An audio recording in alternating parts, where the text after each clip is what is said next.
Hello नमस्कार दोस्तों, स्वागत है आप लोग सभी को अपने YouTube channel bright future live platform में। इस क्लास में हम लोग जनरल साइंस का इम्पोर्टेंट क्वेश्चन रिवीजन करने वाले हैं जो एसएससी जीडी एग्ज़ाम में बार बार पूछा जाता है और अभी पूछा जा रहा है। तो मानव शरीर में सबसे बड़ी ग्रंथि कौन सी है? तो मानव शरीर में सबसे बड़ी ग्रंथि अग्नाशय है। तो ऑप्शन नंबर ये यहाँ पे बिल्कुल सही है।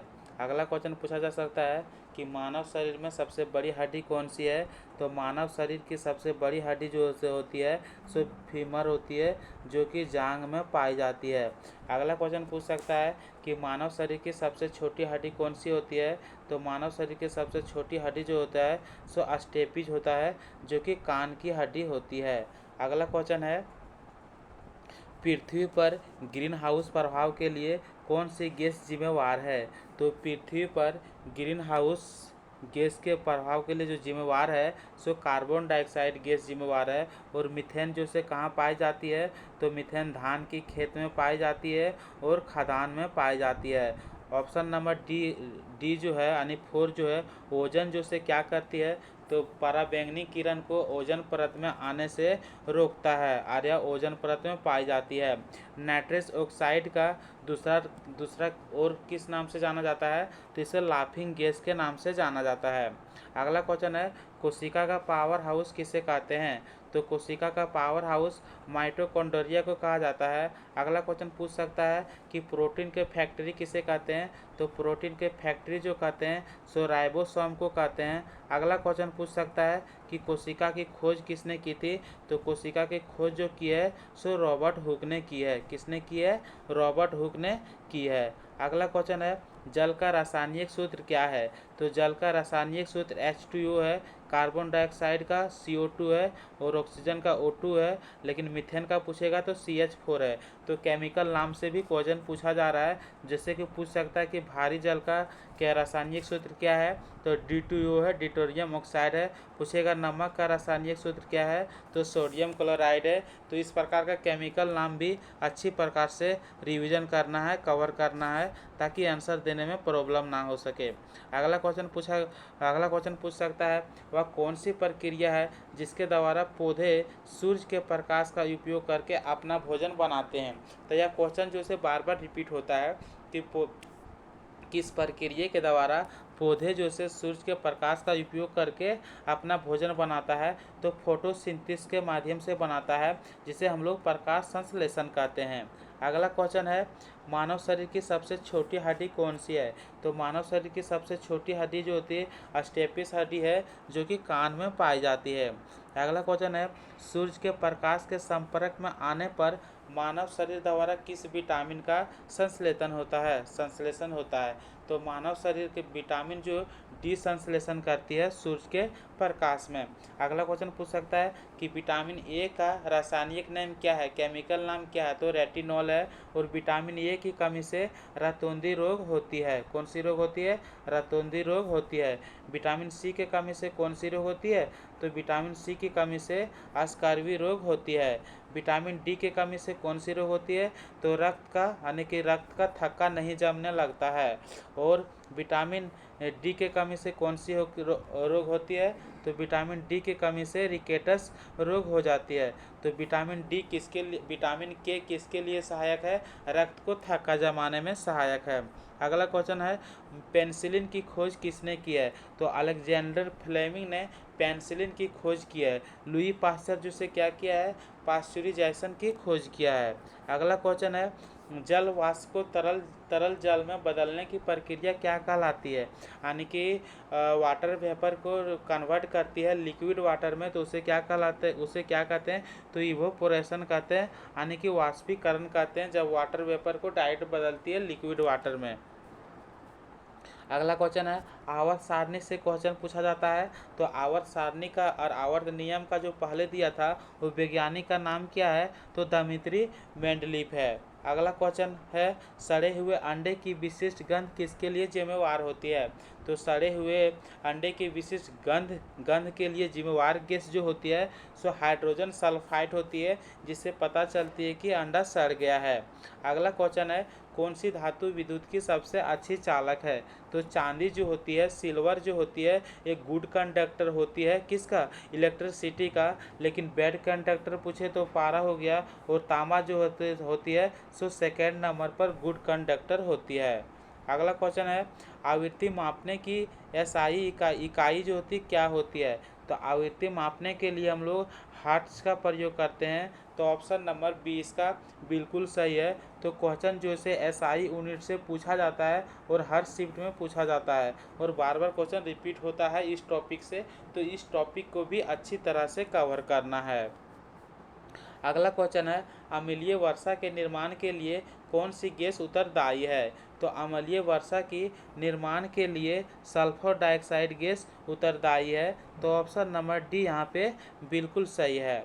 अगला क्वेश्चन है, वह कौन सी प्रक्रिया है जिसके द्वारा पौधे अपने जड़ों के माध्यम से पानी लेते हैं? तो उस प्रक्रिया को हम लोग क्या कहते हैं?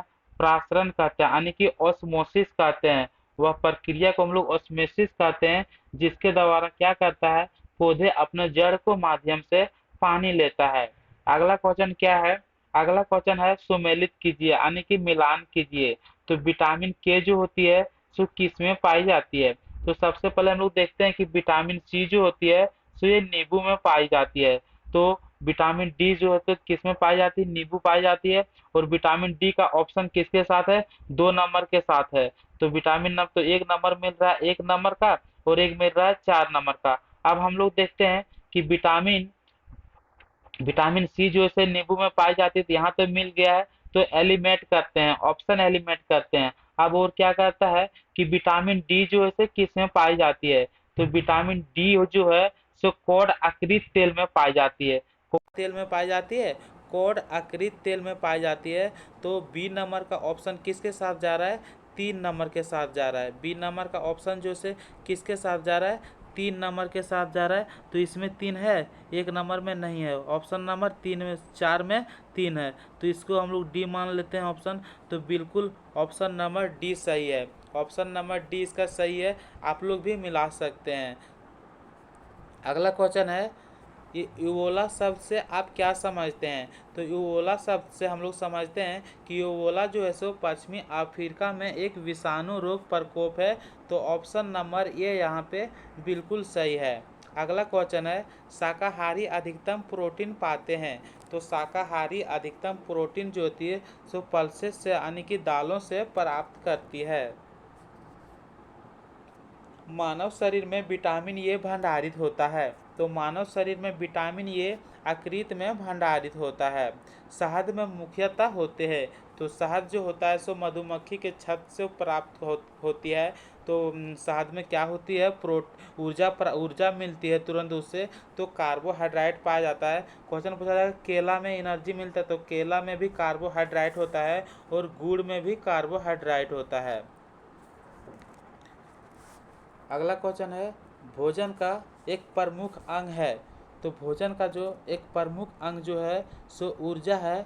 तो ऊर्जा हम लोग क्या कहते हैं? ऊर्जा कहाँ से मिलता है? तो कार्बोहाइड्रेट से मिलता है। तो ऑप्शन नंबर सी यहाँ पे बिल्कुल सही है। अगला क्वेश्चन है, रॉकेट किस सिद्धांत पर कार्य करती है? तो रॉकेट न्यूटन का तृतीय नियम के सिद्धांत पर कार्य करती है। तो ऑप्शन नंबर यहाँ पे ए 1 सही होगा, यानी कि ऑप्शन नंबर यहाँ पे वो ये सही होगा। रॉकेट किस सिद्धांत पर कार्य करती है? न्यूटन का तृतीय नियम के सिद्धांत पर कार्य करती है। अगला क्वेश्चन है 24 का इसमें से सुमेलित कीजिए। तो बल का एसआई मात्रक क्या होता है? न्यूटन होता है। तब फिर कार्य का एसआई मात्रक क्या होता है? जूल होता है। तो इसका आंसर जो से मिल रहा है ऑप्शन नंबर डी के साथ मिल रहा है। तो ऑप्शन नंबर डी इसका बिल्कुल सही है। अगला क्वेश्चन है, लोहे की किल्ले पारे में क्यों तैरती है जबकि यह पानी में डूब जाती है? तो लोहे का किले जो पानी में तैरती है या क्यों तैरती है जबकि ये क्या होती है? पानी में डूब जाती है। तो लोहे का घनत्व जो होती है सो पानी से अधिक होता है। लोहे का घनत्व जो होता है सो पानी से अधिक होता है तथा पारे से कम होता है। इसलिए लोहे के किले पारे में क्यों तैरता है? तो लोहे के क्वेश्चन पूछा जाएगा कि लोहे के किले पारे में क्यों तैरती है? तो लोहे के घनत्व जो होती है सो पारे से कम होती है, जबकि पानी में डूब जाता है। तो पानी में डूब जाने के क्या उसका कारण क्या है कि लोहे का घनत्व जो है सो पानी से अधिक है, इसलिए पानी में डूब जाता है, पारे से कम है इसलिए पारे में तैरता है। अगला क्वेश्चन है 26 नंबर का, जब कोई व्यक्ति चंद्रमा पर उतरता है तो उसका शरीर में उपस्थित भार जो होता है क्या हो जाता है? तो उसका शरीर में उपस्थित भार जो होता है सो घट जाता है तथा मात्रा अपरिवर्तित रहता है। और कितना घट जाती है? तो 1/6 भाग कम हो जाती है। वाष्प इंजन में उबलते हुए जल का तापमान किस कारण से ऊंच हो सकता है? तो वाष्प इंजन में उबलते हुए जल का तापमान जो है सो किस कारण से ऊंच हो सकता है? तो बॉयलर के अंदर उच्च दाब होता है, उसी के कारण ऊंच हो सकता है। अगला क्वेश्चन है, वस्तु को गर्म करने पर उसके अणुओं में क्या होती है? तो जब कोई वस्तु को हम लोग जलाते हैं यानी कि आग लगाते हैं तो वस्तु को गर्म करने पर उसका अणुओं में जो होती है सो क्या होती है? तो उसका चाल जो है से बढ़ जाती है। उसका क्या होती है? वस्तु को गर्म करने पर उसका अणुओं को चाल जो है से बढ़ जाती है। तो ऑप्शन नंबर ए यहाँ पे बिल्कुल सही है। अगला क्वेश्चन है, ध्वनि तरंगों की प्रकृति क्या होती है? यानी कि the nature of sound waves जो होती है उसका नेचर जो से कैसे होती है? तो ध्वनि तरंग जो है एक प्रकार के ये अनुप्रस्थ तरंग है। ये ट्रांसवर्स है यानी कि अनुप्रस्थ तरंग है ध्वनि तरंग। लेकिन क्वेश्चन पूछा जाएगा कि विद्युत जो चुंबकीय तरंग है ये प्रकाश की किरण जो है इसे एक प्रकार की विद्युतीय चुंबकीय तरंग है। क्या है? एक प्रकार की विद्युतीय चुंबकीय तरंग है, प्रकाश की किरण। अगला क्वेश्चन है, स्पष्ट प्रतिध्वनि सुनने के लिए परावर्तक तल एवं ध्वनि स्रोत के बीच न्यूनतम दूरी कितनी होना चाहिए? तो स्पष्ट साउंड सुनने के लिए परावर्तक तल के और श्रोता के बीच के न्यूनतम दूरी जो होना चाहिए सो 17 मीटर होना चाहिए, मिनिमम 17 मीटर होना चाहिए। अगला क्वेश्चन है, रडार की कार्य प्रणाली निम्न सिद्धांत पर आधारित होती है। तो रडार की कार्य प्रणाली जो है सो रेडियो तरंग का परावर्तन यानी कि रिफ्लेक्शन ऑफ रेडियो वेव्स पर आधारित होती है। तो ऑप्शन नंबर बी यहाँ पे बिल्कुल सही है। अगला क्वेश्चन है, यहाँ पे प्रकाश छोटे छोटे कणों से मिलकर बना होता है। प्रकाश छोटे छोटे कणों से मिलकर बना होता है, जिसे क्या कहते हैं? जिसे हम लोग फोटोन कहते हैं। क्या कहते हैं? फोटोन कहते हैं। अगला क्वेश्चन है, प्रकाश के विद्युत चुम्बकीय स्वरूप की खोज किसने की थी? तो प्रकाश के विद्युत चुम्बकीय तरंग की खोज जो की है सो मैक्सवेल ने की है। तो ऑप्शन नंबर यहाँ पे सी बिल्कुल सही है। अगला क्वेश्चन है, भौतिकी का वह कौन सा नियम बताता है जब दो विद्युत आवेश के बीच दूरी दोगुनी हो जाए तो उनके बीच बल उनके पूर्व मान से 1/4 तक कम हो जाती है। 1/4 तक कम हो जाती है तो कूलॉम का नियम कहता है। कौन सा नियम कहती है? कूलॉम का नियम बताती है। तो ऑप्शन नंबर ए यहाँ पे बिल्कुल सही है। अगला क्वेश्चन है, किसी द्रव का पीएच मान 7 पाया गया तो वह कौन सा द्रव है? तो H2O जल का पीएच मान कितना होती है? 7 होती है। तो ऑप्शन नंबर यहाँ पे ये बिल्कुल सही है। तो क्वेश्चन पूछा जाएगा कि जब पीएच मान 7 होती है तब वह नेचुरल होती है, 7 से कम होती है तब अम्लीय होती है, और 7 से ज़्यादा होती है तब वह क्षारीय होती है। शून्य के बराबर पीएच वाला विलयन होता है। तो शून्य के बराबर पीएच वाला विलयन जो होता है सो अत्यधिक अम्लीय होता है। तो ऑप्शन नंबर बी यहाँ पे बिल्कुल सही है। अगला क्वेश्चन है, एलपीजी का मुख्य घटक क्या है? तो एलपीजी का मुख्य घटक जो है सो क्या है? तो ब्यूटन है। क्या हो? ब्यूटन है। और एलपीजी का जब गैस लीक होता है तो गंधक निकलती है, तो मिथाइल मार्कैप्टन से पता चलता है वो गैस लीक हो रहा है। अगला क्वेश्चन है 38 नंबर का, निम्नलिखित जीवाश्म में ईंधन में से कौन सी सर्वोत्तम ईंधन है, यानी कि कौन सी एक अच्छी ईंधन है इसमें से दिए गए? तो प्राकृतिक गैस जो है सो एक प्रकार की अच्छी ईंधन है। अगला क्वेश्चन है, निम्नलिखित में से कौन सा एक विद्युत ऋणात्मक तत्व है। तो विद्युत ऋणात्मक तत्व जो है इनमें से कौन है? तो कार्बन विद्युत ऋणात्मक तत्व है। अगला क्वेश्चन है, निम्नलिखित में से कौन सा एक अपरूप का उदाहरण नहीं है? तो अपरूप का एक उदाहरण जो नहीं है सो ओजोन नहीं है। अगला क्वेश्चन है, निम्नलिखित में से कौन अर्धचालक नहीं है? तो एस्पिरिन अर्धचालक नहीं है। एस्पिरिन जो है सो अर्धचालक नहीं है। तो ऑप्शन नंबर सी यहाँ पे बिल्कुल सही है। अगला क्वेश्चन है, निम्नलिखित में से कौन सा कच्चे तेल से बना उत्पाद नहीं है? तो कच्चे तेल से बना उत्पाद नहीं है तो डामर जो होती है सो कच्चे तेल से बना उत्पाद नहीं है। इसके अलावा वो सभी है। एग्रोस्टोलॉजी में अध्ययन होता है। तो एग्रोस्टोलॉजी में हम लोग फसलों का अध्ययन करते हैं। तो ऑप्शन नंबर बी यहाँ पे बिल्कुल सही है। अगला क्वेश्चन है, पीडोलॉजी में अध्ययन करते हैं। तो पीडोलॉजी में हम लोग भूमि का अध्ययन करते हैं। तो ऑप्शन नंबर यहाँ पे बी बिल्कुल सही है, यानी कि मिट्टी का अध्ययन करते हैं पीडोलॉजी के अंतर्गत। तेल प्रदूषण के नियंत्रण में प्रयुक्त होने वाला सुपर बग क्या कहलाता है? तो तेल प्रदूषण के नियंत्रण में प्रयुक्त होने वाला सुपर बग जल पिस्सू कहलाती है। तो ऑप्शन नंबर सी यहाँ पे बिल्कुल सही है। अगला क्वेश्चन है, निम्न में से कौन सा एक पत्नी का यहाँ पे थोड़ा मिस प्रिंट हो गया है। यहाँ पे क्वेश्चन होगा कि निम्न में से कौन सा एक लिप्स का भाग है, यानी कि इनमें से कौन सा एक पत्ता का भाग है? तो पत्ता का जो भाग है सो पेटियोल है। कौन है? पेटियोल है। तो पूछा गया question, which of the following is the part of lips, यानी कि पत्ता का भाग जो है सो पेटियोल है। अगला क्वेश्चन है, उस अलैंगिक प्रजनन को जिसमें जड़ों, तनों, पत्तियों से नए पौधे तैयार किए जाते हैं किस नाम से जाने जाते हैं? तो उस अलैंगिक प्रजनन को हम लोग किस नाम से जानते हैं? जिससे तने पत्तियों से नए पौधे तैयार करते हैं, यानी कि जड़ हो गया, तना हो गया, पत्तियों से हम लोग नए पौधे प्राप्त करते हैं। तो उसको हम लोग डोनर रिप्रोडक्शन बोलते हैं, यानी कि दानस्पति प्रजनन बोलते हैं। जैसे कि जड़ हो गया, तनों और पत्तियों से द्वारा नए पौधे का निर्माण करता है।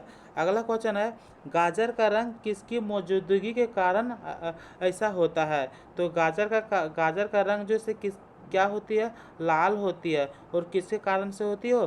कैरोटीन के कारण से होती है। तो ऑप्शन नंबर यहाँ पे डी बिल्कुल सही है। अगला क्वेश्चन है, गाजर का रंग किसकी मौजूदगी कारण के लाल होती है? तो वही कैरोटीन के कारण से होती है। रिंग रोंग के नाम से जाना जाता है।